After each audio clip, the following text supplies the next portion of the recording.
Le ministre de la Santé, dans la poursuite de sa campagne de vaccination contre la COVID-19, souhaite étendre ses cibles. Il a fait savoir dans une note adressée au ministre de l'Éducation nationale. Une note dans laquelle il demande l'appui du ministère de l'Éducation aux fins de vacciner des élèves et le personnel des établissements d'enseignement secondaire. Une démarche appréciée par des parents d'élèves.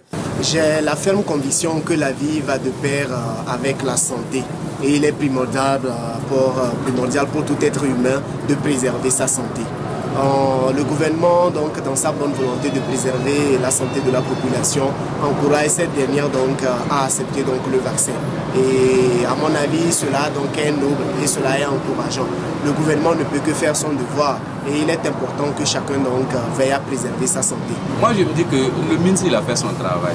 Parce qu'actuellement, dans le monde, il y a le Covid qui est partout. Donc, le ministre il fait son travail et sur une note, celui qui veut faire vacciner son enfant peut le faire vacciner. Mais celui qui ne veut pas, comme ce n'est pas obligé.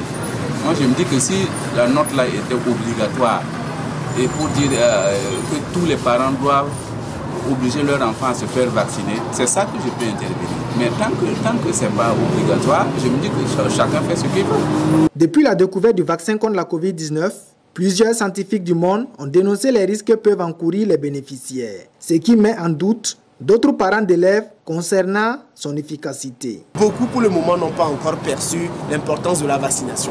Donc un travail selon moi est à faire d'abord pour que les uns et les autres sachent ou reconnaissent l'importance de la vaccination. Beaucoup doutent par rapport à l'efficacité du vaccin. Donc à quelque part les populations n'ont pas tort. Les populations ne sont pas des dupes ni des moutons de Panurge. Les populations écoutent ce qui se dit donc, sur les médias. Les populations se renseignent. Et je peux dire que personnellement, tous les vaccins qui sont actuellement sur la place du marché ne sont pas à 100% efficaces. C'est-à-dire qu'il y a un peu de marge par rapport à l'inefficacité des vaccins.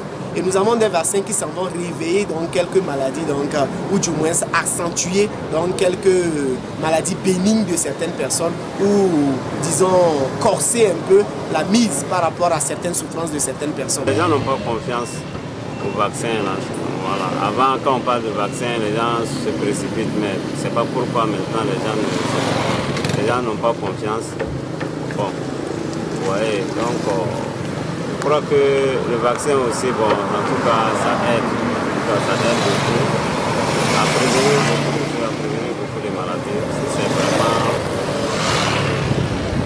pour la bonne cause, il n'y a pas de souci. Au Burkina Faso, selon le bilan des communiqués quotidiens du service d'information du gouvernement, il ressort que 99 055 personnes se sont vaccinées contre la COVID-19 entre le 1er et le 15 septembre. Cela représente une moyenne de 6 603 personnes vaccinées par jour.